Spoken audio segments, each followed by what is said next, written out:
For me, I think community starts first with the family. How we treat one another, the respect that we have for elders, the acknowledgement of our ancestors.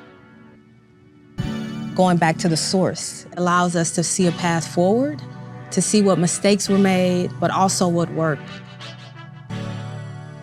Well, history in that way is very important to the Black community because history repeats itself, but I think it's also remixed. My name is Dr. Kimberly Monroe. I'm Assistant Professor of History and Africana Studies at Trinity Washington University in Washington, D.C., and I attended and graduated from Grambling State University. It's important to know where we came from for young people to connect with the historians, the elders, and the veteran activists in their community. This module will engage how to discover your radical roots and why history is important to understanding your roots. Radicalism is defined by young people wherever they are. It's about a shared collective identity. Radicalism in itself doesn't always have to be on the front line. Sometimes it can just be the help of a neighbor or reaching out to someone. The idea of survival in an oppressed world, survival despite living in a white supremacist society. To me, that's radical, right? One of the ways that I instill radicalism and history into the lives of my students is by connecting that history to the issues that we face today. Police brutality in connection to lynching, and art as activism in connection to the Black arts movement. There are so many parallels to what we do now with what has been done in the past. History is a moving and revolving piece that we need to move forward. The way that I discovered my radical roots at Grambling was through engaging in literature, specifically the autobiography of Assata Shakur, the autobiography of Malcolm X, and Carter G. Woodson's Miseducation of the Negro. Those three texts for me ultimately changed my consciousness, who I was as a Black woman, but it also allowed me to see what organizing and activism was through the lens of Malcolm X and Assata Shakur.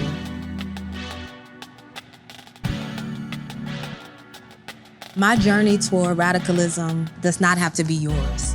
Yours may be connecting to other activists on social media.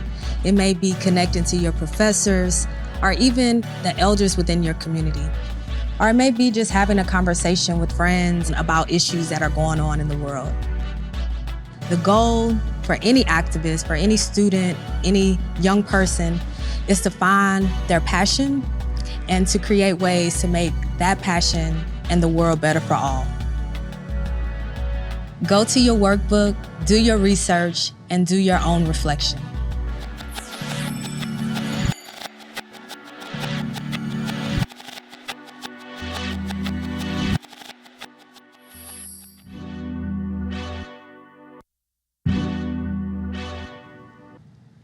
Now that you've discovered your radical roots, it's time to discover your voice. We're going to talk about how to use your voice to create change.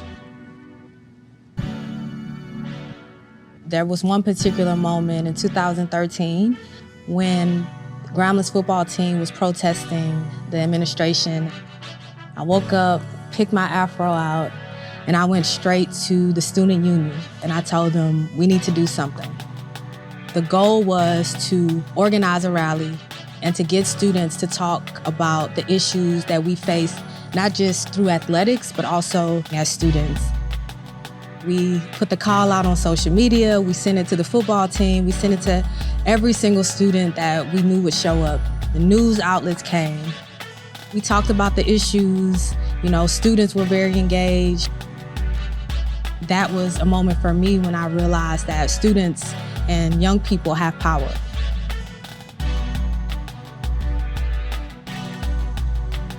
Youth activism comes with its challenges.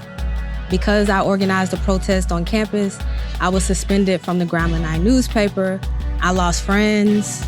I had a target on my back from other faculty, but that never stopped me from going forward, and it shouldn't stop you. Other opportunities presented itself to spread the word. We were invited to talk to activists in New Orleans. We were invited to Ohio State. That was my first time ever on an airplane. It was important for us to stay the course and to do the work, to understand that the end goal is going to affect everyone, and that this is a more positive change for the entire campus, not just for Kimberly Monroe and others that participated in the work. There were a few people in my corner who motivated and encouraged me to keep going. You will also have those people, your tribe, your village, who will keep you grounded, keep you humble, but also hype you up whenever you need it. I faced consequences and challenges, and it hurt very deeply till this day. But that's what finding your voice is. That's what true activism is, knowing that you will lose and sacrifice so much along the way. But don't give up the fight. Keep going until you reach your goal. And even if you don't reach your goal, know that the work you have done is not in vain. Now that you've discovered that you have a voice, now it's time to set a goal.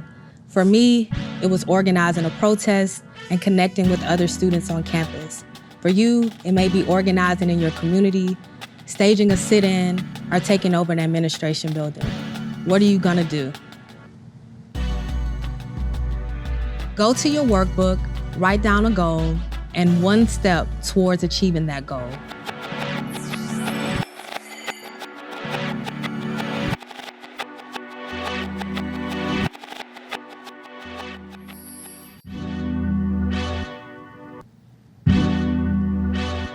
One of my favorite poets and activists, Claudia Jones, has this quote that says, "The people's art is the genesis of their freedom."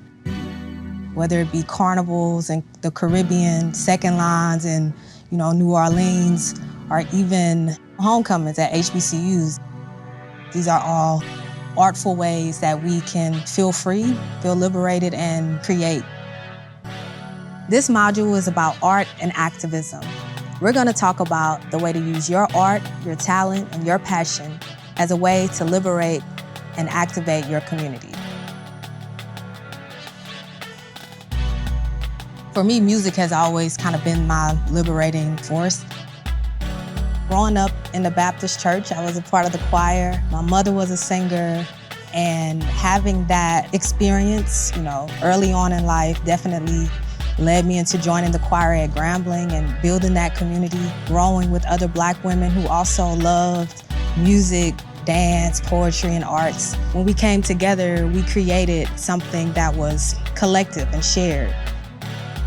Art in that way has the power to remind us about our past and also give us a memory that stands with us forever. Music can also be political. When we think of Billie Holiday's Strange Fruit, Nina Simone's Mississippi Goddam, people were able to understand what was going on in these communities based on a lot of the music that was created. Art can be a way to expand the reach of a movement, to reach those who may otherwise not be interested. Deciding to teach history just kind of came with the journey. It was important for me to be in a classroom and engage in a student community.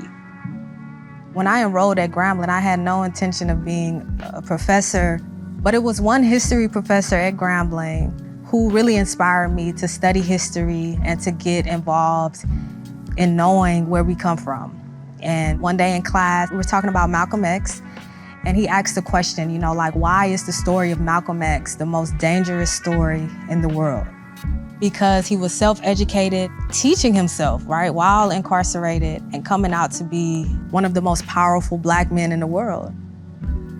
And so that just got me interested in history all the way through. I read his autobiography, I read Assata Shakur, I just kept reading, and I ended up changing my major to history. My My story into writing is connected to my mother.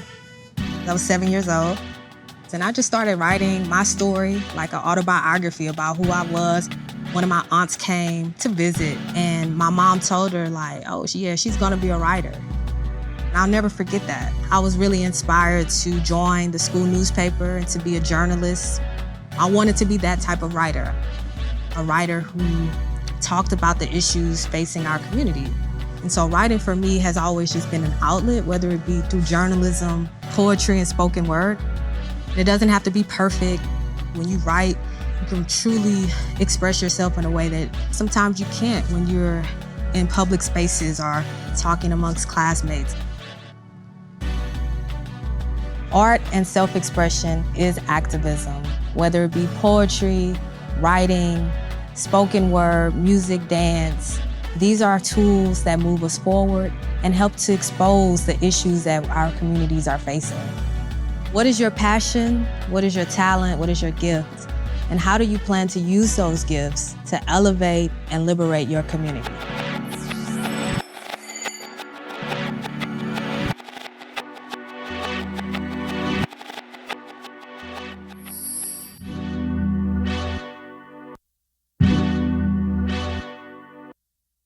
Organizing, as they say, is a science.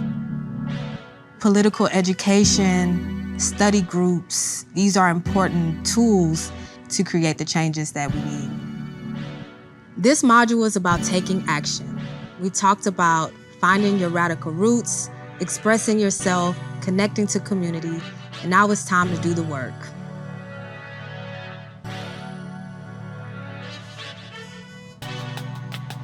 I'm a member and an organizer in Pan-African Community Action, also known as PACA, in Washington, D.C. And we organize around community control over the police. We go into the community and we talk with community members, whether it's knocking on doors, passing out leaflets, and also through political education. We're just trying to figure out the community's needs to create changes in those communities. Oftentimes, when we come into spaces as outsiders, it can be a challenge, right? You may go into a community that is unfamiliar, where you don't live, where you don't know the people, but it's best to build relationships, ask questions, ask people their names, remember their names and their children's names, and possibly even where they work, because these are the relationships that will foster the changes that we need to see throughout the world, and specifically in that community. Connecting to your community is a humbling experience because there may be things that the community is in need of that you may have to give. Whether it's someone you pass by on the street every day, whether it's your bus driver, understanding the way that we all are part of these various communities in the collective struggle is the value. As a historian, as a scholar, one of the things that I'm very much interested in is being a scholar revolutionary. Thinking about the way that I can not only use my education and my experience as a writer as a way to expose what's happening in these communities, but also thinking about how I can give back.